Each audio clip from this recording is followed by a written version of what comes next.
Et bonjour, bonsoir à tous et à tous, ici Monsieur Marié du coup pour la suite de votre cours de physique-chimie. On avait terminé le thème 2, mouvement et interaction, la dernière fois ensemble avec le chapitre 3. Maintenant on attaque un nouveau thème qui s'intitule énergie, conversion et transfert. Le titre du chapitre d'aujourd'hui est le suivant. Chapitre 1 du coup, aspect énergétique des phénomènes électriques. Ce sera la première des deux parties qu'on verra ensemble en vidéo, avec bien sûr des exercices à faire entre les deux parties et après la deuxième avant correction. Je vous rappelle que du coup vous deviez jouer le jeu de la continuité pédagogique, c'est-à-dire travailler chez vous les exercices en échange des vidéos que je fais moi en cours, défi qui n'est toujours pas relevé pour certains d'entre vous, et je vous invite vraiment à vous mettre au travail, parce que les phénomènes électriques, c'est quelque chose qui va être à la fin de l'année du coup, pour votre épreuve, pour ceux qui abandonnent l'aspect, et ça va être un prérequis pour le chapitre d'électricité qui sera l'année prochaine, beaucoup plus compliqué en terminale, où il faudra résoudre des équations différentielles, sur des caractéristiques courant-tension entre les bornes d'un dipôle. Donc du coup ce serait vraiment intéressant qu'on s'y mette, qu'on reprenne tout ce qu'on a vu au collège, qu'on se le remémore, et qu'on continue du coup sur le niveau première, et après niveau terminal. On y va du coup. Vous mettez partie 3, l'énergie, conversion et transfert. On va voir un petit peu comment on peut convertir et transférer de l'énergie, et en premier lieu on va s'attaquer du coup à l'énergie électrique. Donc, chapitre 1, aspect énergétique des phénomènes électriques. On y va. Grand 1, on va parler du coup de ce que c'est le courant électrique et aussi grand A de ce que sont les porteurs de charge. C'est une notion du coup vous avez vu en 5e, 4e, 3e, normalement, pour ceux qui ont fait l'intégralité du cours. J'espère que vous l'avez vu. Sinon, n'hésitez pas à réviser toutes les notions qui s'intitulent intensité, courant électrique, tension, dipôle, conducteur, isolant. Voilà, tous ces termes-là, il faut vraiment les avoir. Circuit fermé, circuit ouvert, enfin bref, je vous laisse aller réviser tout ça. Je peux pas, dans cette vidéo, du coup, le reprendre. Dans tous les cas, sachez que dans le monde, il y a deux types de matériaux vis-à-vis de leur comportement électrique. Vous avez les isolants, ceux qui ne permettent pas, du coup, d'établir un courant électrique par rapport à eux, qui ne permettent pas de fermer un circuit électrique, qui ne permettent pas d'être traversés par un courant électrique. Et vous avez d'un autre côté les conducteurs, ceux qui, au contraire, permettent la passation d'un courant électrique, permettent d'être traversés par un courant électrique. Ok. Il y a un troisième cas avec les semi-conducteurs, mais on ne le traitera pas aujourd'hui, on le fera dans une prochaine vidéo si vous voulez, ou dans une question pour ceux qui sont intéressés, mais c'est pas le propos d'aujourd'hui, c'est un peu plus compliqué que ça. Les conducteurs, du coup, pour faire qu'un courant électrique puisse les traverser, ben, il faut qu'il y ait des porteurs de charge en fait, qui permettent ce déplacement, qui sont eux aussi mobiles dans ce milieu. Vous avez par exemple les électrons libres, dans le cas des métaux, les métaux sont tous conducteurs du courant électrique, donc les électrons libres permettent en fait quelque part cette passation du courant électrique. Et d'un autre côté, vous avez dans les solutions aqueuses aussi, qui sont bien sûr chargées en ions, en électrolytes on appelle ça, ben, vous avez les ions qui permettent aussi de passer, de faire passer ou de permettre l'établissement d'un courant électrique à travers ce genre de solution. Par contre, dans les deux cas, ce qui est assez sympa, c'est que... Ce qui est sympa dans le sens où c'est pareil, c'est que quel que soit le matériau que vous étudiez, les électrons libres ou les ions, en l'absence de contraintes électriques, en l'absence d'une tension qui leur est soumise, en fait, se déplacent de manière aléatoire et totalement désordonnée, en fait. Mais du coup, la question qui se pose, c'est qu'est-ce qui se passe-t-il si jamais on impose une tension électrique à ces milieux? Qu'est-ce qui se passe du coup pour le mouvement des électrons libres et des ions? Et bien ce mouvement va être beaucoup plus ordonné et va être du coup anticipable pour nous en électricité. Donc du coup, grand B, mouvement des porteurs de charge dans les conducteurs. Lorsqu'on soumet un métal ou une solution aqueuse ionique à une tension électrique donnée, en fait, les mouvements des porteurs de charge vont devenir totalement ordonnés, vont devenir totalement identiques. Si on impose du coup une tension électrique à un matériau, ben, il va falloir du coup le brancher ou les brancher à un générateur de tension ou à une pile, donc du coup à une borne plus et une borne moins, une borne positive et négative d'un générateur ou de cette pile. Du coup, ce qu'on peut totalement anticiper, c'est que les porteurs de charge négatifs, les électrons, les anions, vont se diriger vers la partie du circuit qui donne vers la bande positive de votre générateur. alors que les cations, dans la solution, eux vont plutôt s'orienter vers la partie du circuit, vers le côté du dipôle qui est relié, hein, vers le côté du coup qui est branché le plus proche de la borne négative de votre générateur. Mais ça, vous pouviez l'anticiper depuis le thème 2, vu qu'on a vu l'interaction électrostatique à l'intérieur, bah vous savez que les plus et les moins s'attirent, donc les cations vont du côté moins du générateur, les anions et les électrons chargés moins vont du côté plus du générateur, c'est normal, les charges opposées s'attirent alors que les charges identiques se repoussent. Hein. Ça c'était un petit peu, comment dire, anticipable. Avec un schéma, ça donne quoi du coup? Vous avez du coup le schéma de la pile qui est ici, en haut, hein, qui est relié du coup à deux électrodes, qu'on appelle anode et cathode. Ça, on le verra plus tard, oubliez-le, on le reverra plus tard. Mais dans tous les cas, en fait, ce sont deux électrodes, deux tiges métalliques. Ça peut être des tiges, des plaques, des cylindres, ce que vous voulez. Mais en gros, c'est deux choses qui sont plongées dans votre solution ionique. Et la solution ionique, en fait, va les relier ensemble parce qu'elle est conductrice. Ces électrodes peuvent être faites de différentes matières, hein, ça peut être du cuivre, du zinc, du platine, n'importe quel métal en fait. Sachant que plus vous prenez un métal qui est rare, plus c'est cher, hein, l'électrode, donc du coup au lycée, on aura plutôt fer, zinc et cuivre à disposition. Ce qu'il faut savoir du coup, c'est qu'une fois que vous les avez plongés en fait dans votre solution aqueuse ionique, donc chargée en électrolytes, hein, les électrolytes en fait c'est les ions qui permettent l'établissement du courant. Vous avez tous ceux qui sont chargés négatifs, les anions, qui vont être du coup attirés par l'anode, par l'électrode qui est reliée à la bande positive du générateur, alors que les cations, eux, sont attirés par la cathode, okay, qui est elle reliée à la bande négative de votre générateur. Je précise quand même quelque chose que vous avez vu déjà au collège. La flèche avec le I là, que vous avez ici, ça veut dire que l'intensité, le courant électrique, ça va par là. Ok, je vous rappelle que hors des bornes du générateur de votre circuit électrique, le courant électrique part de la borne plus, passe dans le circuit et va jusqu'à la borne moins de votre générateur. Ok, donc hors des bornes, hors du générateur, le courant électrique va de la borne plus vers la borne moins. Par contre, les électrons, eux, font le sens inverse, ok? Ils ne vont dans le sens opposé à votre courant électrique. Ça veut dire que du coup, les électrons partent du moins du générateur pour arriver jusqu'au plus. Mais ça aussi, c'est normal. Si c'est la borne moins, ça veut dire qu'elle est chargée, du coup, en particules qui sont négatives, donc du coup en électrons. Et ces électrons, du coup, sont attirés par la borne plus de votre générateur. C'est aussi logique.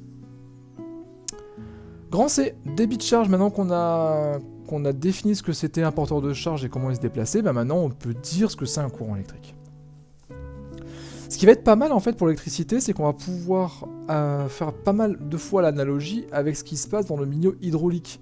Parce qu'en fait, un câble avec des porteurs de charge à l'intérieur, avec des électrons par exemple, c'est exactement le même comportement que vous avez dans un tuyau avec de l'eau qui passe à l'intérieur.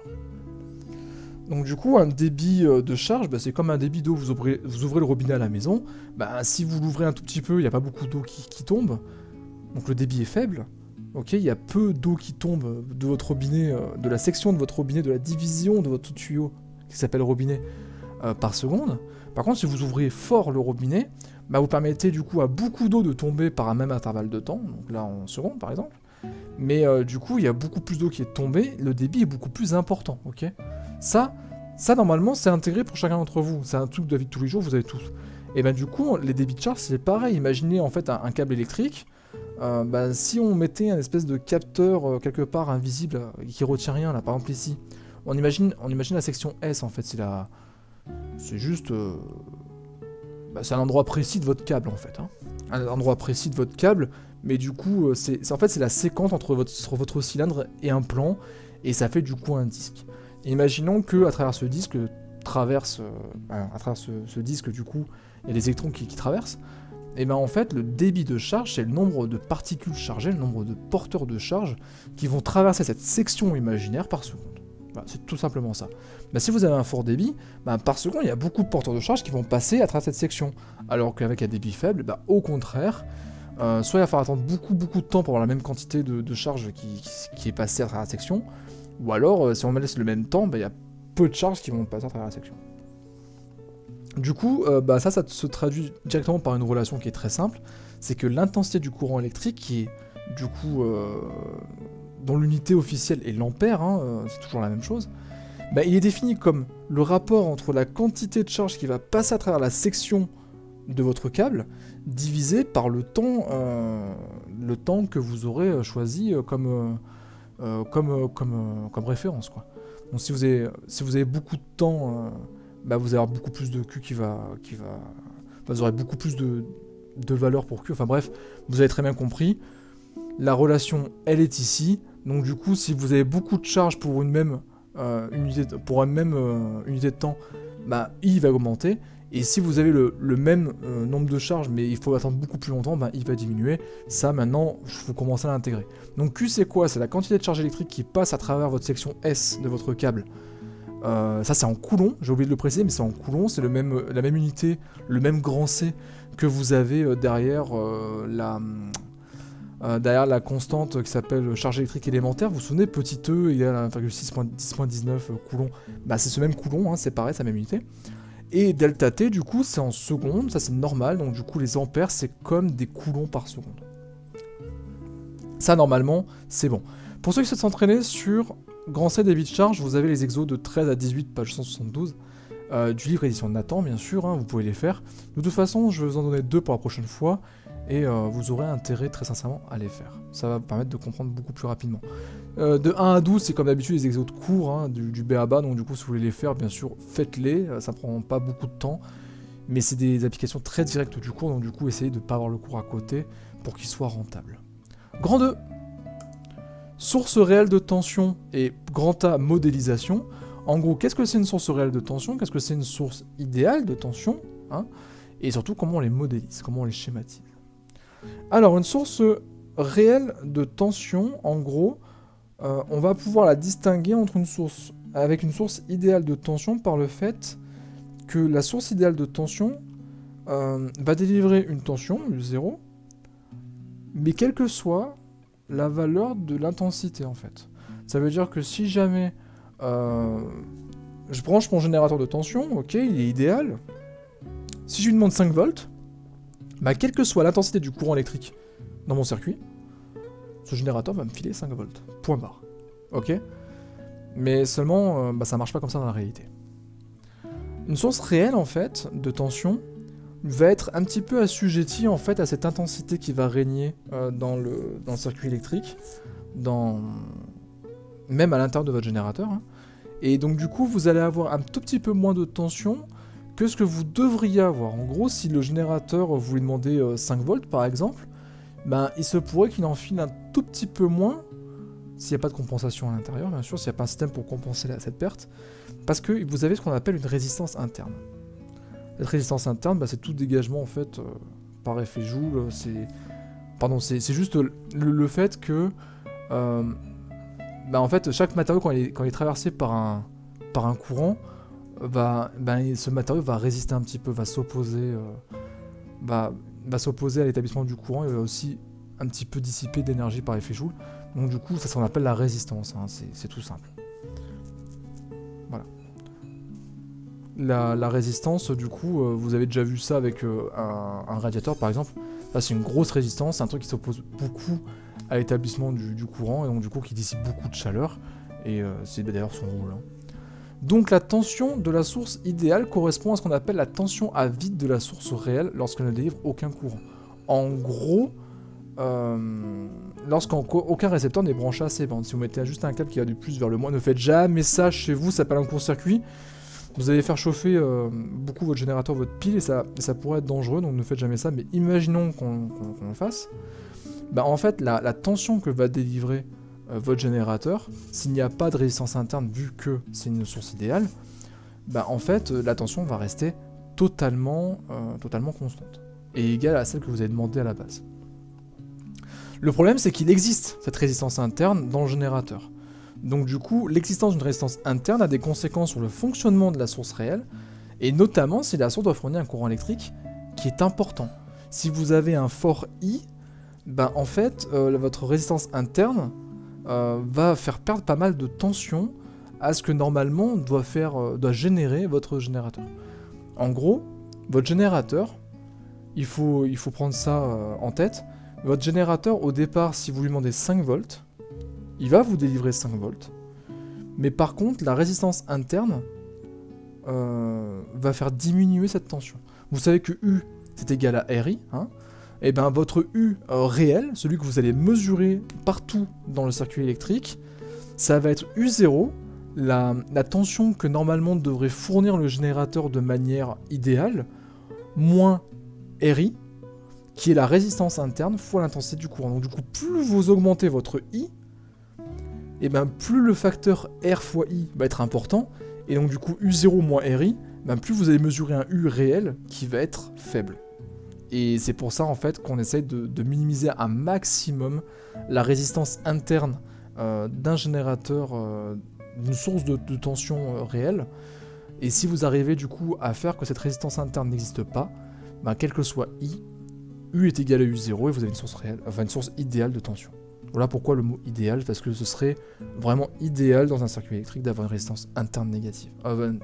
Nulle, pardon, excusez-moi. Grand B, caractéristique d'une source réelle de tension. Alors ce qui est super intéressant de faire, et ce qu'on va faire pas mal l'année prochaine aussi dans le cas des équatifs, c'est que la caractéristique, c'est toujours de mettre sous forme graphique la tension en fonction de l'intensité. Ok ? La caractéristique courant-tension d'un dipôle, c'est la représentation graphique de la tension à ses bornes en fonction du courant qui le traverse, avec U en ordonnée et I en abscisse. U en fonction de I. U égale F de I, si vous voulez. Prenez-le comme vous voulez. Pour s'entraîner là-dessus, vraiment, 19 à 23, page 173, je vais vous en donner un d'exo façon.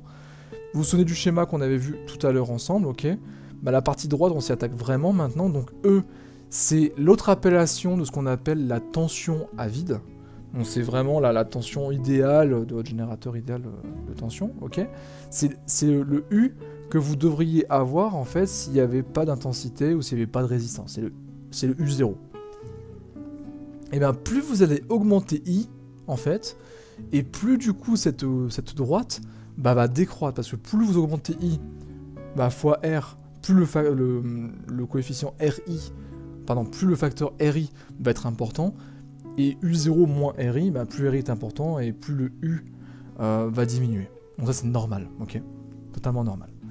Donc du coup, si vous prenez en fait cette droite, qui est une fonction affine, elle aurait pour équation U, en général vous faites Y est égal à X plus B avec X en ordonnée, et ben là du coup, si je remplace Y par U et X par I, ça me donne U est égal à AI plus B si vous voulez, ok ? Sauf que, en fait, l'ordonnée à l'origine, le B, c'est U0. Votre droite, elle est décroissante, donc du coup, votre coefficient directeur est négatif. Donc du coup, U est égal à U0 moins A fois I. Et en fait, la pente, le coefficient directeur de votre droite, c'est votre résistance interne. Donc du coup, on retrouve ce que je disais tout à l'heure, en fait, et n'hésitez pas à remettre la vidéo 10 minutes avant. U, c'est égal du coup à U0, coefficient directeur, moins, parce que pente négative, R, coefficient directeur, fois I, du coup, votre intensité. Ok, en U égale à U0 moins RI, pour ça vous avez cette courbe, c'est l'équation de votre droite qui est ici. Ok ?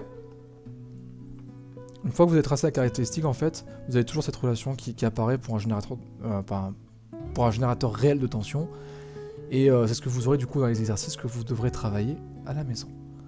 Si ça n'a pas été clair du coup ce cours, n'hésitez pas à me poser des questions, bien évidemment. Hein. Ça c'est super important, les questions. Si vous avez mal compris quelque chose, n'hésitez pas à revoir la vidéo. Hein. La dernière vidéo qu'on a postée, il y a eu moins d'élèves, moins de vues que d'élèves dans la classe. Donc du coup, je suis sûr qu'il y en a au moins quelques-uns d'entre vous qui n'ont pas été voir cette vidéo.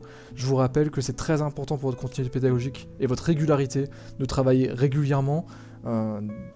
Déjà qu'on n'est pas en physique, qu'on n'est pas physiquement dans la même salle, que vous êtes déjà un peu plus dissipé, vous avez un peu plus de liberté quant à votre implication. Essayez de jouer le jeu à maximum, c'est vraiment très important. Donc du coup, pour la prochaine fois, voici les exercices que vous devrez réaliser. Il s'agit du 15, 16 et 22, page 273, 272, 273. Le 15 est incorrigé, donc du coup vous pouvez voir la fin du livre si vous arrivez à l'ouvrir. Pour ceux qui n'arrivent pas à ouvrir leur bouquin, bien sûr, hein, n'hésitez pas à consulter Pronote. Donc Pronote, je vais vous mettre les captures d'écran du livre numérique, et vous n'aurez plus qu'à les ouvrir pour pouvoir les traiter. Ok ? Je vous souhaite du coup à tous une très bonne journée, un très bon travail. On se retrouve mercredi pour la prochaine vidéo et pour la fin de ce chapitre. J'espère que du coup tout le monde respecte bien les règles de confinement et que vous êtes tous bien en sécurité. Au revoir.